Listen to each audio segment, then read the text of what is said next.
Yeah, okay, so starting with the supreme commander of the Taliban, this is Mullah Hibatullah Akhundzada. He's the emir, which means prince. He's the head of the Taliban.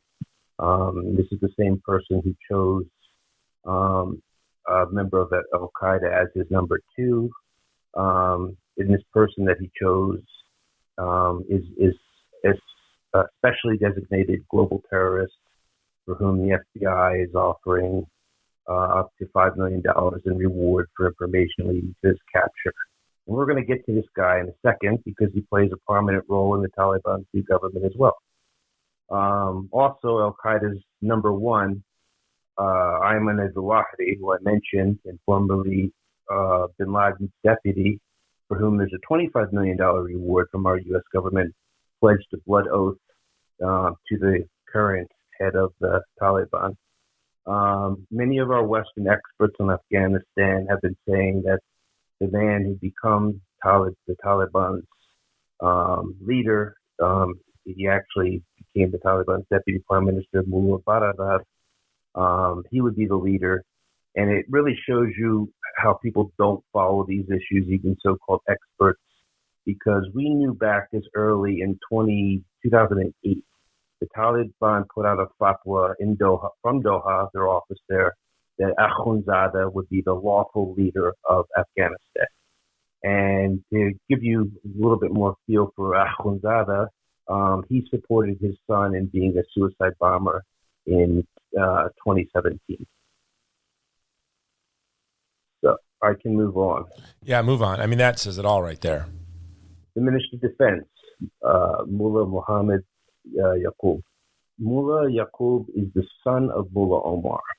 I don't know if you remember Mullah Omar.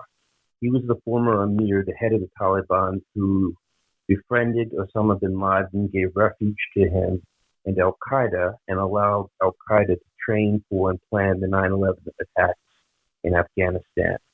And until his death in 2013, Mullah Omar, so this guy's father, the Minister of Defense's father, was one of the most sought-after terrorists in the world. The United States offered a reward of $10 million for information leading to his capture. So the son of Osama bin Laden's partner in crime, the head of the Taliban, is now the Minister of Defense of Afghanistan. The Deputy Defense Minister, Mullah Mohammed Fazl, was a Guantanamo detainee. He was inmate number 7. He was also the Taliban's former defense minister, and according to documents from the Joint Task Force Guantanamo, Fazl is wanted by the UN for war crimes, including the murder of thousands of Afghan Shiites. The document also stated that Fazl has become a recruiting symbol for the Taliban, and he was part of the Taliban 5 prisoner exchange to free Army deserter Bo Bergdahl. I'm going to call him Army deserter based upon the guys who risked their lives and lost their teammates in rescuing and traitor. And I wonder where this traitor is today. I mean, it should be a little concerning. And his father, right? I mean, his father was an apologist for the Taliban. Yes. And the U.S. has also found ties, the U.S. intelligence community has found ties to Al-QAEDA for this deputy defense minister. The Minister of Interior is Sirajuddin Haqqani, formerly number 2 of the Taliban. And Sirajuddin Haqqani is a specially designated global terrorist, and the FBI is offering up $5 million in reward for information leading to his capture. So the Minister of Interior of Afghanistan is on the FBI's most wanted list for a $5 million reward. The Prime Minister, Mullah Mohammed Hassan Akhund, he's the one who greenlighted the destruction of the priceless 6th century giant Buddhas of Bamiyan. I don't know if you remember that. Yeah, I do remember. That's prior to 9/11.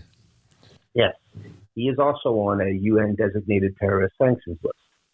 Deputy Prime Minister Mullah Abdul Ghani Baradar was a co-founder of the Taliban and leader of the Quetta Shura in Pakistan, which the leadership of the U.S. military instead was directing the Taliban insurgency in Afghanistan from Pakistan and was the greatest threat to American troops. Director of Intelligence, AFGHANISTAN, Guantanamo detainee, the Taliban's Deputy Minister of Intelligence, central to the Taliban's efforts to form alliances with other Islamic fundamentalist or extremist groups to fight alongside the Taliban against U.S. and coalition forces after the September 11th attacks. Part of the Taliban 5 prisoner exchange to free Army deserter Bo Bergdale. U.S. has also found ties to Al-QAEDA with this guy. Deputy Director of Intelligence, Mullah Jawad, top commander in the U.S. designated terrorist organization, the Haqqani Network. He led what used to be called the Kabul Attack Network, which organized the various terrorist groups, various jihadist groups, including Al-QAEDA, in and around Kabul. He was also said to be the head of the Taliban's martyrdom-seeking battalion. Minister for Information and Culture, they have one of those too, Mullah Khairallah Khairkhwah. He was also a Guantanamo detainee, likely involved with militant training. He was also a narcotics trafficker and probably used his position and influences to become one of the major opium drug lords in Western Afghanistan. And it's highly likely that he used profits from the drug trade to promote the Taliban's war against American forces and NATO forces. He's also part of the Taliban 5 prisoner exchange in the freeing of the Army deserter Bo Bergdale. Also, the U.S. also found ties to Al-QAEDA. And finally, I can keep going. There's a longer list, but these are the key positions I wanted to give you. The Minister of Borders and Tribal Affairs. And one of the roles this person will play will be overseeing terrorist groups coming into Afghanistan. Mullah Nasrallah Lodi. He was also a Guantanamo detainee. Lodi is wanted by the United Nations for possible war crimes, including the murder of thousands of Shiite Muslims, along with Fazl. According to a very legitimate on-the-ground Afghan expert, he was responsible for ethno-sectarian massacres in northern Afghanistan, along with people who he considered to be, and the Taliban considered to be, Taliban enemies. And he was also part of the prisoner exchange for Bo Bergdale, the U.S. deserter and traitor. So I just wanted to give you the top members of this government. And as you can see, not only are they connected to terrorism, I don't think it's exaggerated to say that they are terrorists.